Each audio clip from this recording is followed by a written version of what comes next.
Dans cette vidéo, nous allons voir les bonnes pratiques Revit pour gagner en productivité, améliorer l'efficacité et éviter les erreurs courantes.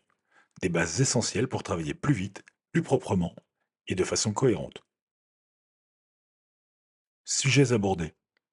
Le gabarit de projet, les conventions de nommage, l'organisation des sous-projets, les quadrillages et niveaux, les règles de modélisation, les procédures d'échange et de contrôle des maquettes. La première des bonnes pratiques consiste à utiliser un gabarit approprié pour créer vos projets. Le gabarit doit correspondre à la discipline du projet.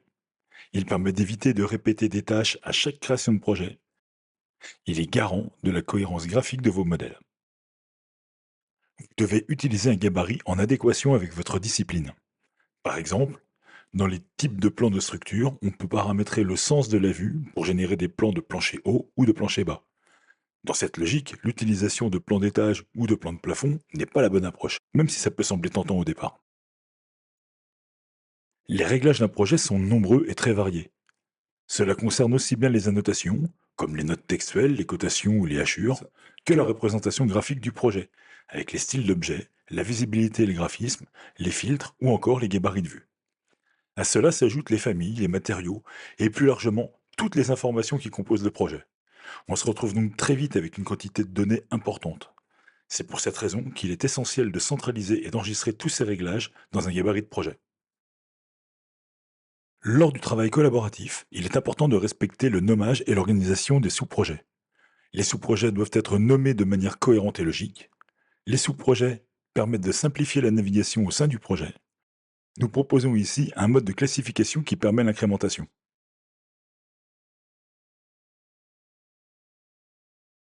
Chaque élément doit être correctement affecté au sous-projet correspondant. Parlons maintenant quadrillage et niveau. Les quadrillages et les niveaux seront verrouillés et, si possible, copiés-contrôlés à partir du fichier de référence. Par défaut, les niveaux sont définis comme des niveaux finis. Des niveaux spécifiques aux autres disciplines peuvent être créés dans la maquette. Chacun doit être nommé clairement. Pour cela, il est recommandé d'ajouter en préfixe les premières lettres correspondant à la discipline concernée. Il est également important d'être attentif aux règles de nommage. Afin de distinguer facilement les paramètres natifs de Revit de ceux créés par les utilisateurs, ces derniers seront écrits en lettres capitales. Chaque paramètre partagé sera classé dans un groupe dont le nom correspond à sa catégorie. Enfin, les paramètres partagés porteront en préfixe les trois premières lettres de leur catégorie, suivies d'un underscore. L'arborescence du projet doit obligatoirement faire la distinction entre les vues de travail et les vues livrables. Évidemment, les règles de nommage définies dans le protocole BIM et la charte Revit doivent être respectées. Passons maintenant à la modélisation. Les éléments de la maquette doivent être modélisés par niveau en utilisant les outils appropriés. Les éléments sont modélisés de niveau à niveau, on distingue les éléments structurels des éléments de parement, et on évite les modèles in situ. En absence du gabarit de famille adapté, la création devra être effectuée à partir d'un gabarit générique métrique. La catégorie de la famille devra impérativement être définie afin d'assurer son référencement correct au sein de la maquette projet. Un mur ne doit jamais être défini sans contrainte. Chaque mur doit impérativement être rattaché à un niveau de référence inférieur et à un niveau de référence supérieur. Les hauteurs doivent être ajustées à l'aide des décalages inférieurs et supérieurs.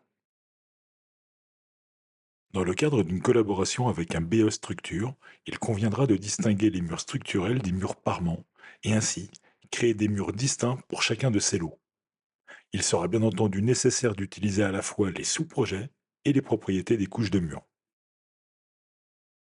La limite des contours de dalle est au nu intérieur du mur porteur, sauf peut-être pour le niveau le plus bas.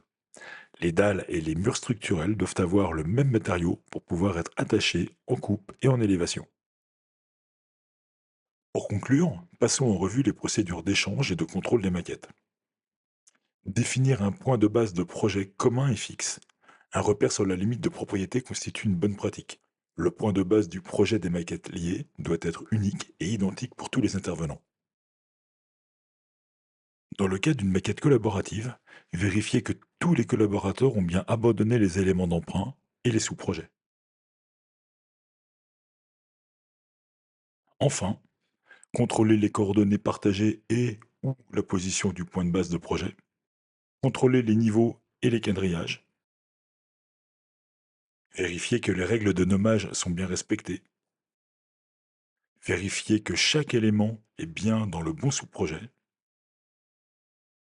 Contrôler et mettre à jour si nécessaire les informations sur le projet. Merci d'avoir suivi ce guide des bonnes pratiques Revit. Je vous rappelle que vous pouvez nous suivre sur altam.fr ainsi que sur les différents réseaux. À bientôt.